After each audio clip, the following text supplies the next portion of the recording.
Hey everyone, it's Jerry at the Fledge using he, him pronouns. Today on the show we have Zach. Zach with I had you down as Capital Pro Wrestling, but you've got America Lucha Libre, right? Hey, American Lucha Libre, Capital Pro Wrestling, we're all one thing right now. Yeah. So how you doing today? Great. Can't complain at all. Living another great day. How about you, Jerry? It's better than yesterday. Yesterday was cold and snowy and frantic, and my 99 problems fell apart. Didn't go well. The first one, though, out of like 25 or 30, must be more than that. You've been doing them for a long time now. Yeah. So we had a bad one, and that'll happen once in a while. So this is, do you know, today you're number 51 on the show. Oh, yeah? Yeah, so we've done 51 straight every damn days. Get that 365. Yeah, I'm pretty happy about it. So we're going to start with you. Why don't you tell us something about Zach and tell us something about all the different projects you kind of work on? There tends to be a lot of different things that I work on at any given time. So the main thing that I'm working on right now is our wrestling, professional wrestling. We run the Capital Pro Wrestling shows at the Fledge. Thank you, Jerry. You're welcome. Much appreciated. Capital Pro Wrestling is our banner. We go under our company, however, is American Lucha Libre. That's our encompassing, group of wrestling, kind of like the NWA was back in the day. I just love, and I've always loved professional wrestling, and I always wanted to bring it back to Lansing and do it really well, in my opinion. Yeah. I want to do it really well to be able to, just try to get the words out there, get whatever we need to get out there. And I was super happy when we first got to get together and I got to learn more about the Fledge, and I wanted to bring eyes to the Fledge that probably, that wouldn't see it otherwise because of all the great things that you do and everybody else involved with the Fledge does. I think it's the best space in Lansing. Well, thank you very much. But and I mean that. I'm not just sucking up. I'm not pandering to the crowd. I mean it. I was excited to have wrestling. I think, I probably have never talked on this show before that I wrestled in college. I wrestled at University of Michigan. The Steiner brothers were my roommates. So I know them. I have I wouldn't say it's a love-hate, but a love, for amateur Olympic style wrestling, and not really didn't have a big understanding of pro wrestling, except for we just made fun of those guys for doing it a lot. But, you brought it here, and what do you say to people that say that's not real, or that's not athletic, or that's whatever, fake? I always tell them, most of the time when people say that, they either A, have never seen it, or have only seen it at a very bad level. And professional wrestling it's not fake. We're always less than happy with the word fake. It's not fake. Some things maybe a little more what's the word?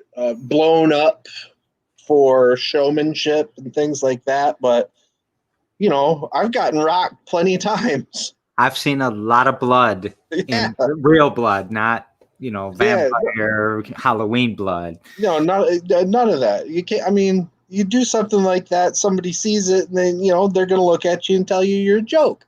Yeah. That might be something that some really carny people used to do back in the day, but I've gotten rocked. I've rocked people. I slam people. People try to slam me and fail, but it's professional wrestling. I always say there's a difference between professional wrestling and sports entertainment. which I saw yesterday. I saw the young lady was aware of the WWE. That's sports entertainment. They're really blowing up everything to, showmanship style proportions. But I couldn't quite wrap my head around. She didn't know what pro wrestling was, but did know what WWE was. But now you just kind of clarified it for me. Yeah, WWE isn't pro wrestling. That's sports more entertainment. Yeah. Okay. Is that some sort of like the difference between maybe a boutique like you guys are doing and this big corporate BS thing that you guys just hate because they're the corporate BS? Absolutely. Okay. Yeah. There's different genres and styles of everything. Everything's all based on the same, like all theater is based, it's theater. But there's so many different subsets and different genres that they can be extremely different from each other. Reality TV is theater. I hate reality TV in general. But, I love a nice scripted comedy, I like a big action, blockbuster kind of thing. That it's fun. So you can get some things and enjoy some things and, hate it something else, but it's all under the same real umbrella. Well, let's step away from wrestling for a second. Absolutely. Tell us a couple things about you. Like, where are you from? Where were you born? Or originally, I'm from Saginaw, just not too far. Lived there, went off to college at Central, stayed there for 5 years, grabbed a master's, and then moved down this way, and I've been here ever since, down in the Lansing area. So, and how long have you been wrestling? I've been wrestling for 11 years now. And any significant life events happen in the last month or so? Oh, yeah, Jerry, yeah. Just we welcomed a baby into the world just a little over a month ago. So there's been a lot of sleepless nights lately, and a lot of last minute. Oh crap! I got to get the videos ready for today. So does that? So first of all, a boy or a girl? Girl. And does that start to change, your view on wrestling if you're going to keep doing it, stuff like that? No. I'm gonna do the best the best I can and at everything I do. Being a dad again after I have another kid. He's old now, but older, not old, but older. But, it's been a lot of years, and we got a baby now, and that's okay. It'll be good times. So right now you're doing wrestling, you're doing parenting, right? And COVID kind of threw a wrench in some of your wrestling plans, but you've been trudging through that. Parenting, you have to trudge through no matter what. Mm-hmm. How's COVID been treating you? I know it's probably not an easy answer. A nice answer from anybody, but right. We've practically hermited. I every once in a while I've been out. I actually was helping the government out with getting those census numbers. So I'd go out every once in a while for that to help out those enumerators that were walking around, get them their paperwork and everything. And that was the most human contact. I rolled by a couple times and saw you outside and said, "Hey," just because I missed you. Yelled at me, gave me the finger, kept going. Yeah, but we've been keeping a lot to ourselves. With my wife being pregnant, we wanted to be safe and careful, and we're continuing to do that. Our circles remained really small that we were actually physically, with and talking to and being with. So just continue on. So it was it March 25th that you had a show plan? Not a show, wrestling planned at the Fledge last? 21st, March 21st. March 21st. So remember when we thought we were going to still do it? Yeah. And it was approaching and we were like, this is getting gross. But can we do this? Can we still go ahead and do it? No. Yeah, what do you think? I mean, but we were really trying to be creative and figure that out. And because we both cared about safety, for sure. But we didn't, I don't know, we were still playing around with that, and it became super obvious in just a couple of days that there is nothing to mess around with here. And that was heartbreaking. Yeah. That was 8 months. That was almost 8 months ago now, Yeah. That means this stuff's been going on for that long. I know. So if it was, let's say, like 250 days, if we just round it, that's we were doing about 4.5 events per day at the Fledge. So if I just round that to 4, that's 1,000 events ago. And man, I miss you guys. I miss you, man. We miss you. You guys, tell everyone what it was like, at the Fledge doing wrestling. Because I don't think people believe it. Everybody that's been to the Fledge, you know the layout, you know how it looks. It's an old church, and it's perfect. It's perfect. We get that ring right there in the big room, and the pews are great. I love the pews. It's still having the pews in there, putting them around, and having all our chairs, and I think it gives people a chance. You're close, you're intimate with it. You get to enjoy it. You get to be close. You get to hear the slams and the thuds and the cracks of the the punches and kicks and chops and all that good stuff. So it's a good time, and what Iowa really wanted to bring to our area was an old school kind of studio style wrestling. We shoot episodes of our Great Lakes Professional Wrestling Showcase, and the Fledge works perfect. Downstairs is wonderful for a locker room for the wrestlers. That you have plenty of space and rooms for us to do pictures and promos and all that good stuff. It's a great space. And it's not just a great space for me; it's a great space for everybody that comes out there and is trying to be incubated. Mm-hmm. Yeah. You just made me think we should get 20 wrestlers, just all live here in a bubble and just do shows every week. Oh, they'd love that. Would they? There are a bunch of guys that would be like, I hate everything. Sign me up. Okay, so now again, away from the wrestling a little bit, you're also an economist. Economist, yeah. Yes. What do you think about the economy? What do you think about how things are going right now? Give us some, I don't know, insight.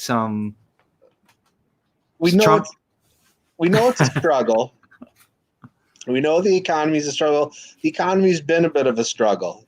Numbers look good.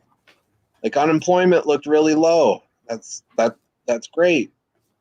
Stock market looked really high. That's fine for some people, but the way that our jobs and our economy is running, there's much less safety for workers as there was 40, 60 years ago, 20, 40, 60 years ago. I mean, I really think that some of the best times in the economy, just the economy, was coming out of World War II.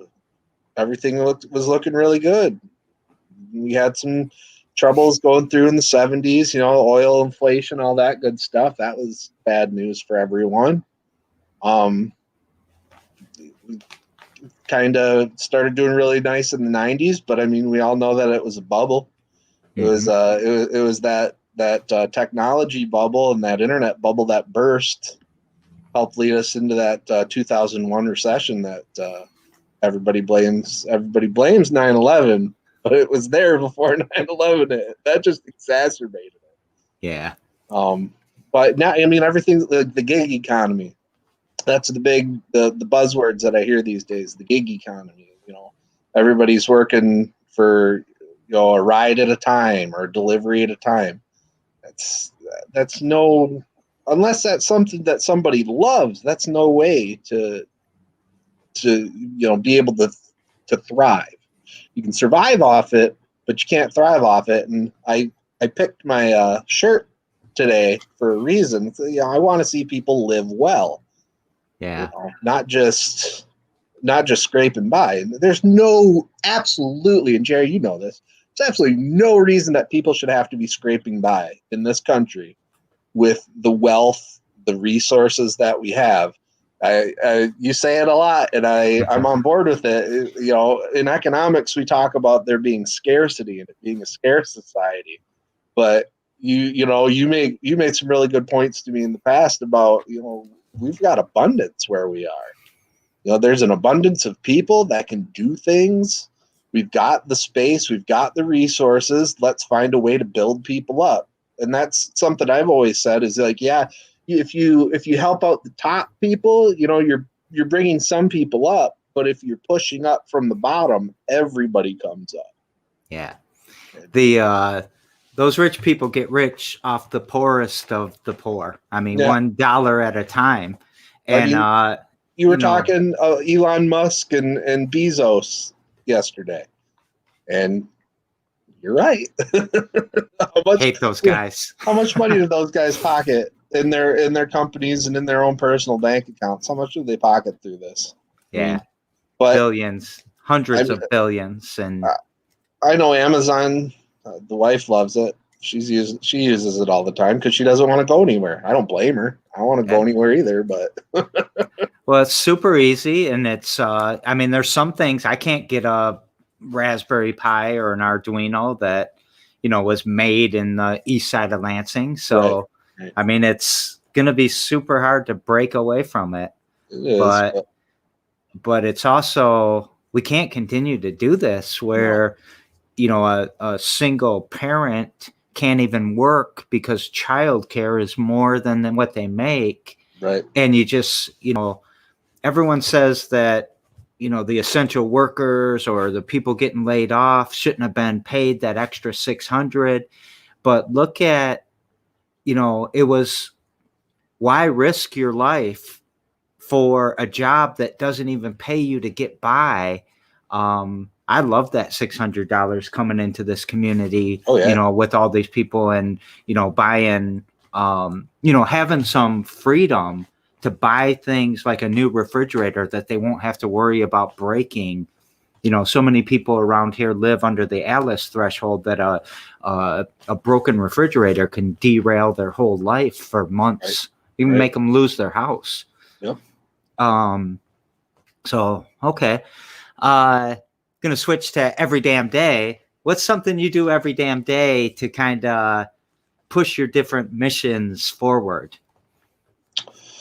I always talk and push.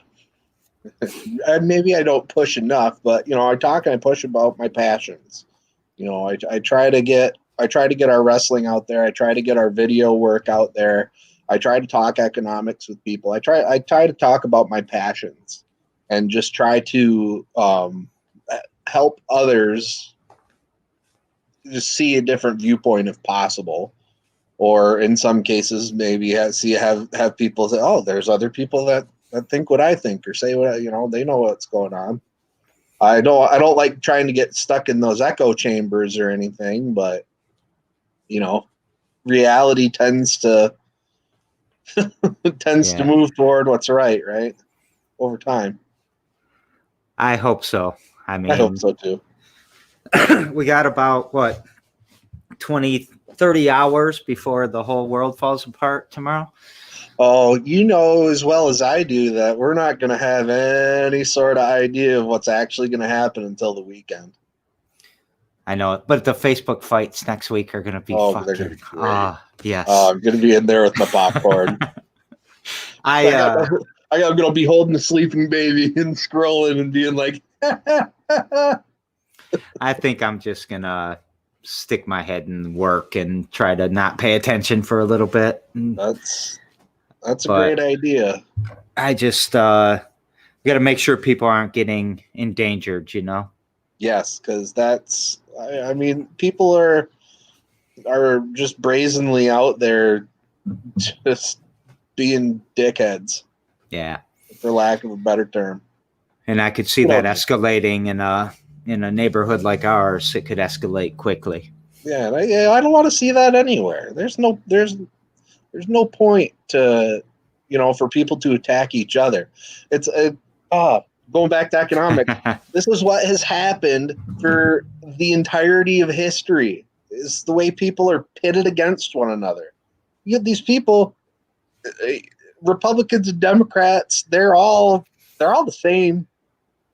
The only thing is, you have the different puppet masters, for again, of lack of a better term, saying, "Oh, hey, that guy's coming after you." Back after slavery was, after emancipation happened, what was the deal? Now all of a sudden, the factory heads had to be like, "Oh, hey, white guys, those black guys are coming to take your jobs. They're going to do it cheaper." And then it was, "Oh, hey, look, these foreign people are going to come in. They're going to do your job for even cheaper." So now they're trying to pit everybody against each other when there's no reason to fight each other. We're all going for the same little meager scraps. Yeah. The whole spread is someone else that's telling us fight over the scraps. Like, hey, man, let us sit at the table. Yeah, I like, well, I don't like it. I don't know the right phrase. It perplexes me when people who are relatively poor. I mean, you might even make $100,000 a year. You're poor compared to these people, these billionaires. Yeah. A lot better off than a lot, but still, you're like, oh, I don't even understand it. They put themselves, they're one of them, and that is so out of touch to me. It really is. It's like, bro, they don't care about you. They care about, and they shouldn't. I mean, from an economic standpoint, those people at the top, they have no reason to care about any one of us. They don't. Yeah. I mean, it would be good for the world if they did care and they did want to give back. And there's a lot of, oh yeah, but they donate so much. They donate a tiny fraction. There are so many other people that donate larger fractions of what they have. And that's probably a problem with people being afraid of math, which I know you are not afraid of math. But, no, just because somebody, this mega billionaire donated $100,000 to something, that's like me donating $1 to something. Yeah. It's like, no, we have to, less than $1. People need to be, they can't just sit and hoard. I came up with something that I really liked a few years ago when I was trying to explain this to students that were learning. It was, there's a ton of money out there. We talk about the money supply and how much money there's out there. There's a ton of money out there, but a lot of it, over $1 trillion, is getting, they're McDucking it. Did you ever watch DuckTales, Jerry? I did. Scrooge McDuck. He just had his giant money bin, the huge building that was just filled with money. That money, what could that have been doing? That could have been in the economy of Duckburg. That could have been passing around as loans, creating more wealth for Scrooge, helping the town grow and become better lives for all, more wealth for everybody spread around. But no, he sat on it. He hoarded it like a dragon. He McDucked it. It feels like that's what Bezos is doing. I don't know. Sometimes it feels like Elon Musk is doing not so much that, but he is. Yeah. It just seems like, if you have $1 billion, if you have $1 billion, you are hoarding. True. People don't understand how much a billion actually is. Did you see that kind of that graphic of Jeff Bezos' wealth? And you just had to keep scrolling on your phone, and it was just $150 billion. Now he's almost at he passed 300. Yeah, I mean, it jumped over. I couldn't say what the exact number is 'cause I don't remember it off the top of my head, but I know it's jumped significantly since the beginning of the year. Yeah. And good for him, but hey, help some other. I mean, help other people out too. Yeah. All right. So yesterday you watched Kai talk about unbiased and AI and data science and using math to make good decisions. The craziness. Her question for you, as you know, people pass questions to the next episode. Her question for you was, do you ever get scared before you're going to go out and wrestle? I don't get scared. The way I look at it, I typically don't get scared about really anything because I figure whatever's going to happen is going to happen. We're just going to do our best to preemptively take care of any problems and then hopefully be able to react to anything that we can't see, react to it as quickly and as well as possible. Because you get scared, now all of a sudden your brain's not going to be working as great as it should be. You might just you might shut down. You might make bad decisions. I don't like making bad decisions when I can't.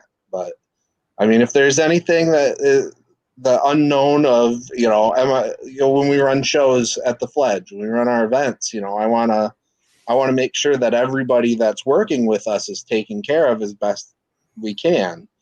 And though I'd say the only real fear that comes in is, after taking care of everybody, am I still going to be able to live well? Yeah, I was going to say that that's got to be a pressure all the time too, because I thought you did an excellent job of taking care of the wrestlers and you always took care of us, even when I tried to give back a little bit. You always insisted, and I appreciated that. And I think that you're never going to be a billionaire with that type of attitude. I'm going to tell you that right now. And that's okay. But that's how those guys get there, right? By being dicks to everybody. You don't get rich by spending. You don't get rich by giving out to others. You get rich by holding on to it. And if that's what somebody wants to do, I guess that's their thing. I'm not, I can't tell them you need to do this. I don't have any authority over them. I'm just saying, world would be a better place if you helped out a little bit more. Yeah. So tomorrow, because you got to pass your question on, Deshaun with Urban Embodiment, we were talking about him before. You know him. Yeah. What question would you like me to pass on to Deshaun? All right, Deshaun, how do you stand Rigo? I think that's got to be the real question that we have to ask. How can you put up with the guy? How can you ask that question? I can't ask him that question. Okay, so everyone, this is how beefs start in pro wrestling. All right, I'll ask him that question. Coming for you. No. How do you see ways to help people get their word out? How can you help people? What can you do to help them get their name, get their product, get what they need to get out there? Oh, as part of what he's doing with the Urban Embodiment? Yeah. Okay. Well, that question, though, he's going to answer that pretty naturally through the interview. I hope he does. Okay. So then, so with you, though, you've got like a production company, right? Yeah, Head Drop Productions. Right. So how do you help people do that as well? Well, one of the things every week we do our Great Lakes Professional Wrestling Showcase on YouTube. Head Drop Productions is the channel. We try to help people out. You want to get your stuff on there, contact us. We'll work something out. A sometimes when we were running our shows at the Fledge, we had our flyers. We tried to get people's businesses in the flyers, get people interested in being involved. Like, let's work together. We can get all of what we're doing out there, bring the eyes to the Fledge, and get, again, more eyes on what you guys are doing, what you're doing, and what the other fledglings are doing. Yeah. I think bringing wrestling to Lansing was fascinating, watching all of that happen. Watching, your videos, they get good viewership, right? I didn't check out all your channels and all the different things about your channel. I was going through it today. But you've kept it going through this entire time. Yeah, it's hard, but I've got years of content that I can put up and out there until we can get back in, until it's safe again. Yeah. Please let safety come soon. I mean, it's gonna come back. I feel confident. Yeah, because it's I know a lot of guys are having some mental they're having I don't want to say mental problem or mental breakdown, but they're having withdrawals of being able to have their outlet. What gives them their feelings of their feelings of goodness, their dopamine, all that good stuff that comes from performing and adrenaline and being active and athletic and all that good stuff. That's they need to get that back, and we had a little bit of time where people were doing stuff outside. That time's gone because winter is coming. Well, we'll be back in the spring. Let me do a little business real quick. Every damn day's on the Fledge YouTube channel every damn day. 10,000 Fledges. We broadcast on YouTube, Facebook, and Periscope every Tuesday at 3.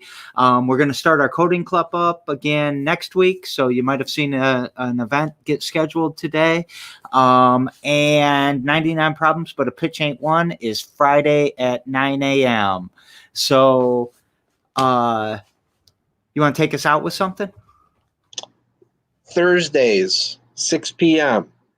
Tune in to the Great Lakes Professional Wrestling Showcase.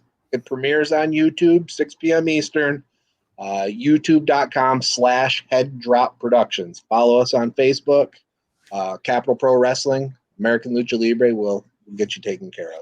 I'll put all those links in the description down there. So it's nice to see you. I wish we were out here wrestling. It's a great time. When it comes back, everyone, you need to get out here and check it out.